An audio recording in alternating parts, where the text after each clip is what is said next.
Hi everyone, and welcome back to Bluegrass Dreams and Seams. My name is Cheryl. Today we're going to start our part one of the double-sided apron sew-along, but before we get to that, there are a few things I want to say.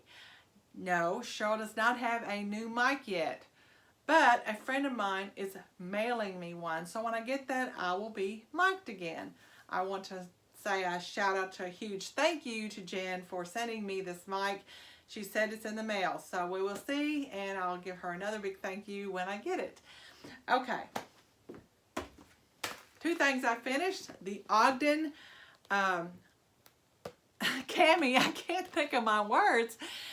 I love this pattern. I plan on making two more of these camis. I have like a silky fabric I want to make one out of for more dressy type garments, and it'll be probably cooler in the summer.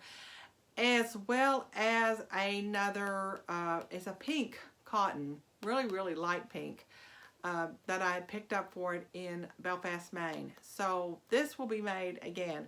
Took me maybe 2.5 hours to make this cami. Really quick make. It's just a front and back and straps. That's it. Was really easy to cut out too.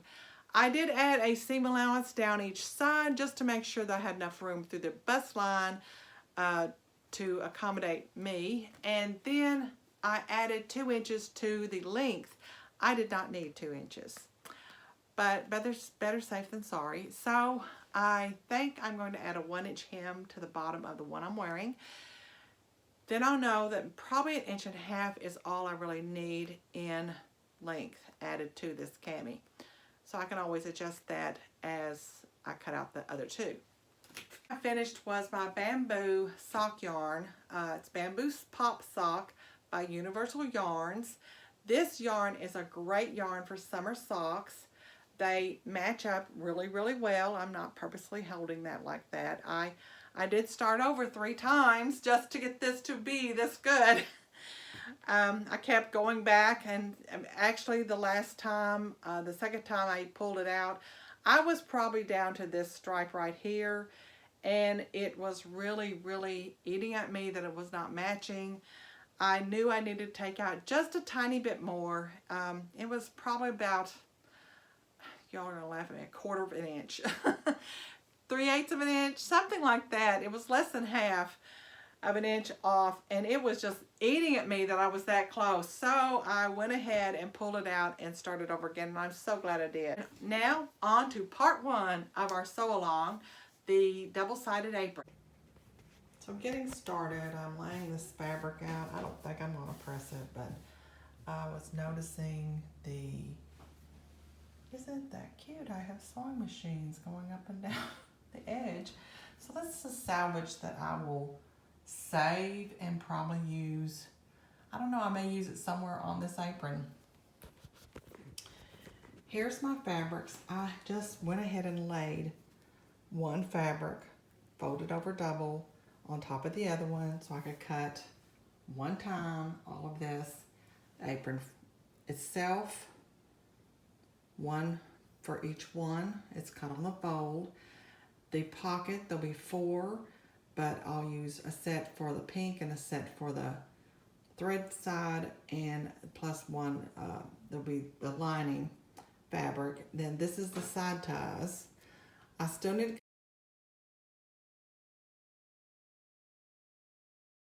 see that this is indeed Riley Blake Designs. They're both the same. There it is. And I am very excited about this because I just definitely need something to wear in the sewing room to put my tools in. And these pockets are so deep once you're finished. It's only a 1/2 inch seam that's allowed for finishing, so you can see right away how deep that's going to be. Just to jump in here, I repositioned this piece because I needed that flower to kind of be in the middle. Now you may be wondering what this box is for. Well, that is supposed to be for Velcro attachment. I just tie my apron, so I'm not doing that part, but that's where the Velcro would go if you were to want to do that. I'm fine with tying it. It's plenty long length for time. Now you can see that the flowers will run down the middle, and the threads will too, because like I said, it's only 1/2 inch seam. So I'll capture a little bit on this side, but you'll mostly be able to see the spools. So now you can kind of see, just to give you thought of what I'm going for, that the pockets can be placed this way with this print. It kind of picks up this here, and I would overlay or fold over the lining part. Now I have to cut away a little bit more of this to get this adequately folded over, but that's not a problem because on the pattern piece there's a fold line anyway, so I can trim this back and ease that up a bit. There's the other pocket, there's this. I also wanted to show you the tie has double-sided. This is one side, this is the other side. The thread side will be sewn this side, and this will be sewn here. So you can see that you don't really have to cut for the neck edge any more than 2, because I'm going to fasten this in here in between the lines, and it'll go around my neck just perfectly. I don't have to worry about Velcro, and the pink side will be with the pink and the thread will be with the thread. Now here's the pink apron with the pockets on it as well. So I'm pretty happy with that. Now they will not be at the hem, but they'll be closer up here. So done this step on the pattern. I did the center pocket. So we'll see how this is worded when we get into the sewing part.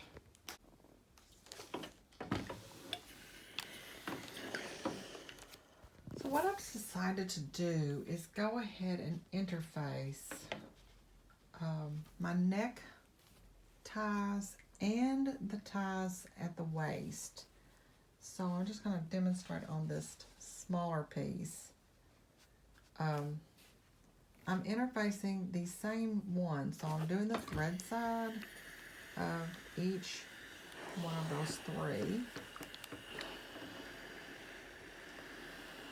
And then after that's, I'm simply attaching this with pins down the middle and get it straight. There we go.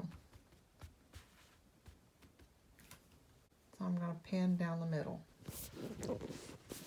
Hang on.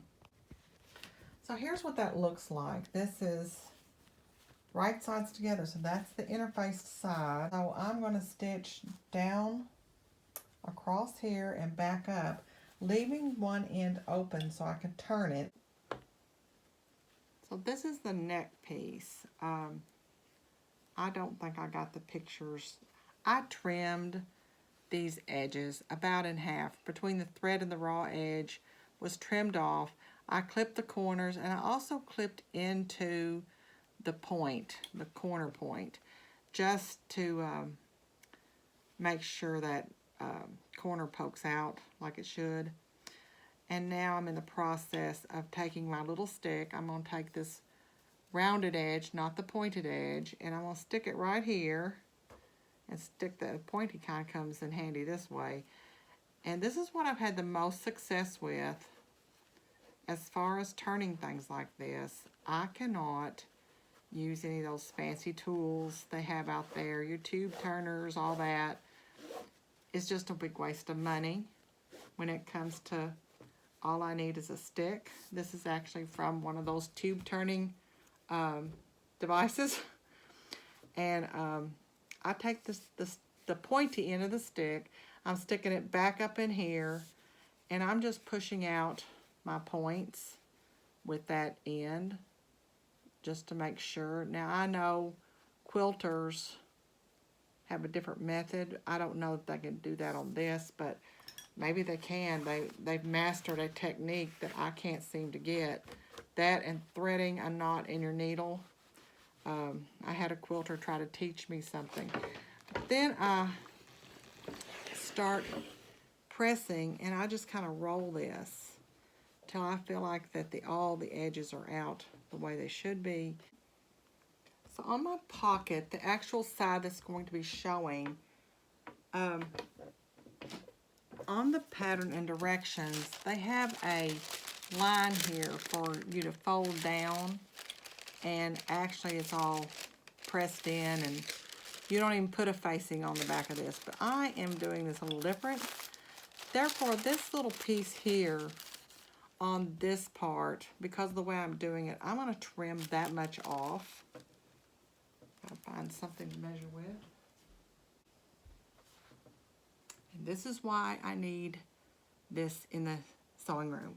I can't find my little ruler gauge. Found one. So this is about 1 inch. And this gauge is terrible. I think it's gotten bent or something. But I want to trim off 1 inch, and then I'll be back. Okay. Now I want to stiffen this pocket just a bit, so I'm going to apply interfacing to the wrong side of this. I've already got those cut, and let me grab a set.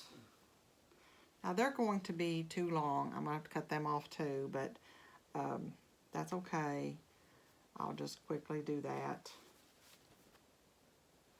after I get it so pressed on. I'll just trim it. So I'm just going to stiffen this up a little bit. I want to have that have a little more body to it than just the fabric. I'll just get rid of that.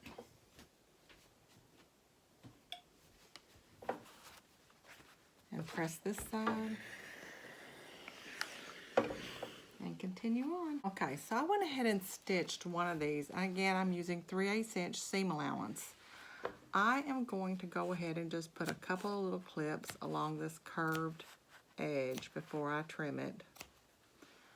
And I'm going to go ahead and snip this at an angle and clip into that just like I did with the ties. And then just simply trim. Turn this. But I am going to pretty much do the way I did before, just roll it till it goes out to that side. Now, I need to make sure that I have not trimmed this part away too much, because you have to have that folded in. This looks a little deep to me. I mean, that's pretty deep, but I'm going to fold it in half and give it a press.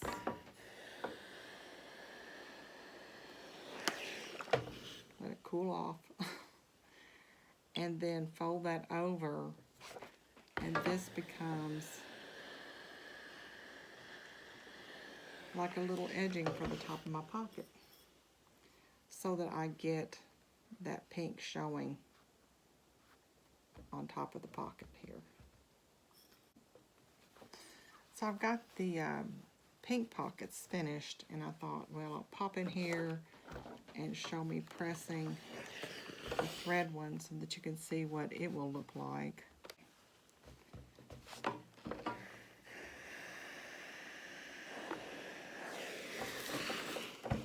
I think I'm steaming up my camera. But I also thought, you know, it'd be cute to do like a little ruffle of something, or even having a little piece of fabric shine through right here. There's all kinds of neat little things that people can do. You could pipe it. I'm sure people can make suggestions. So what would you do? How would you treat this pocket? To just decorate it up a little bit. But this is going to give me some extra stability here doing this. That's why I wanted to line it. It does not call for you to line the pocket in the pattern directions.